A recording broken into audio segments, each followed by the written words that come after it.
Dobroveče, ja sam insistirao da intervjušem ove momke ovde, ovo su moji najbolji drugari iz kafane. Inače, čuveni bend Putujući lakrdijaši. Čuveni su po raznim hitovima, poput Moćne krtice ili pesmi o Sneži. Oni su, inače, autori svega toga i ja bih, evo, da iskoristim priliku da ih intervjušem. S moje leve strane, eto, to je Filip Bubica, sa moje desne strane je Perica, ovde je Brankić i sa moje leve strane je Igor. Evo, ja ću večeras da ih pitam. On jedini zna šta je život. Evo, pitaćemo Peru zašto on voli da dolazi u ovu kafanu. Zato što je atmosfera predivna, zato što dolaze fini ljudi i zato što je jeftino piće.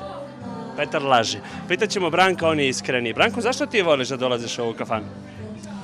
Zato što dolaze lepi ljudi i atmosfera je lepa i piće je jeftino i svi se družimo.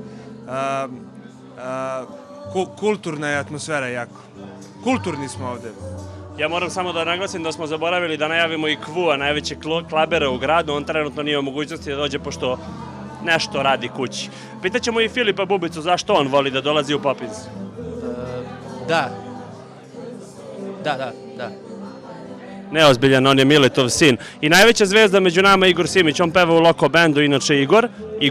Evo, pitaćemo ga zašto ti, Igore, voliš da dolaziš u Popins? Pa ja volim da dođem ovde, ovo je jedan pre svega fin lokalitet, pogledajte ovo, mislim ovo nije bilo ovako ovde, ja sećam ranije kad sam dolazio, ovdje su neki pilići bili, ovdje čuo, međutim posle je renovirao, napravio ovu fasadu, ja volim ovde da dođem, ovako ovo je moje mesto, mene ovde možete naći, ja volim tako sesti ovde na bunar, gledam u fasadu, osjećam se nekako kao Mediteran ovde, mediteranski, ja volim tu Grčku kad sam bio tamo gdje se svidjelo to belo kamenje i to plave okna. I onda volim tako sednem ovde, po ceo dan sedim, možete me naći ovde, oni mi donose piće i tako ovde je lepo.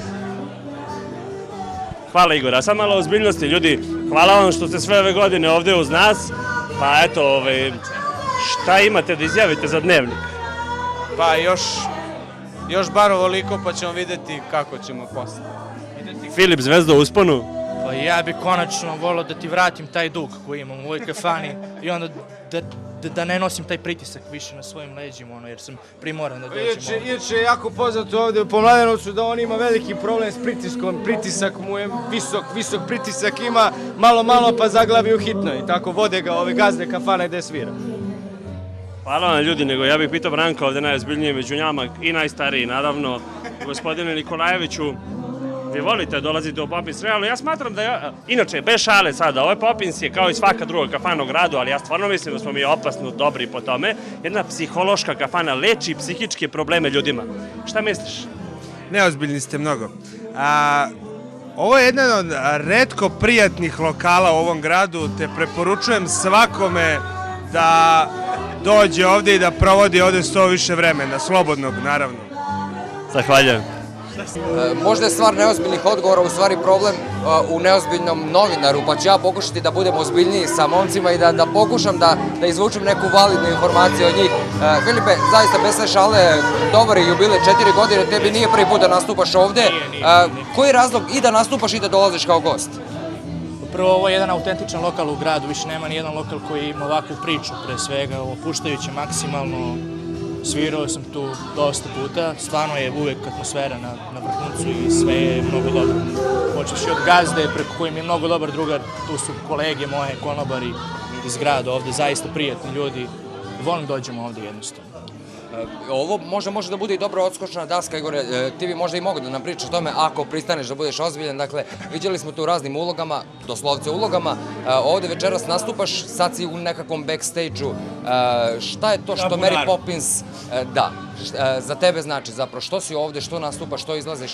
Pa evo, malo pre je bila priča o tome da ja jedini znam šta je život. Eto, život je Mary Poppins. Mary Poppins je način života, pre svega zato što ovde dolaze mladi ljudi, željni iskustava, novih nadražaja, tako reći, ako tako mogu da kažem uopšte, ja ne znam da li će se momci složiti sa mnom.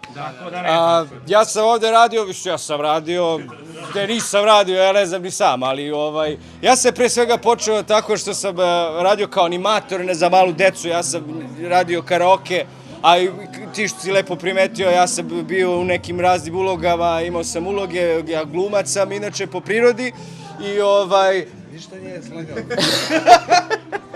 Ajde da pokušamo da se vratimo na neki malčice ozbiljniji trag.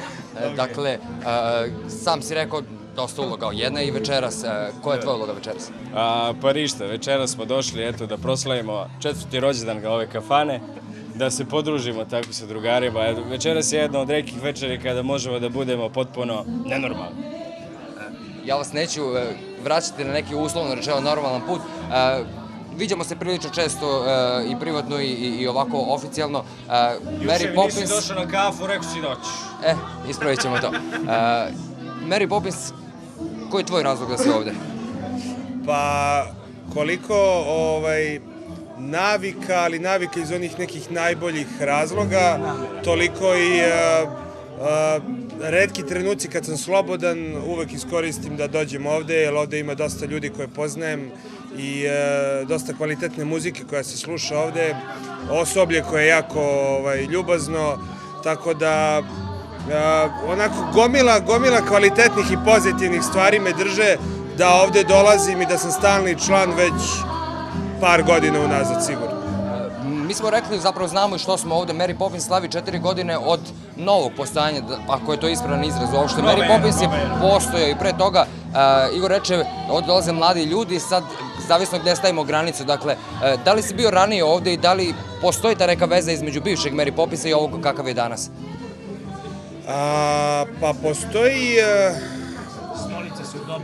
Postoji veza u smislu tradicije onoga, znači ono što se gaji ovde u ovom lokalu. Znači ta neka kvalitetna muzika, kvalitetna atmosfera, to ima dosta veze sa starim lokalom. Mada opet mnogo posećenije je mesto sad nego pre i mnogo šareniji repertoar ljudi dolazi sad nego što je nekad dolazio. Mislim što je sve plus, sve to doživljavam kao plus. U toj šarenolikosti, Petre, i ti si ovde, sad bi neko mogao da kaže malo odskačeš u smislu repertoara, recimo, koji ti izvodiš, međutim, to zapravo i nije tačno.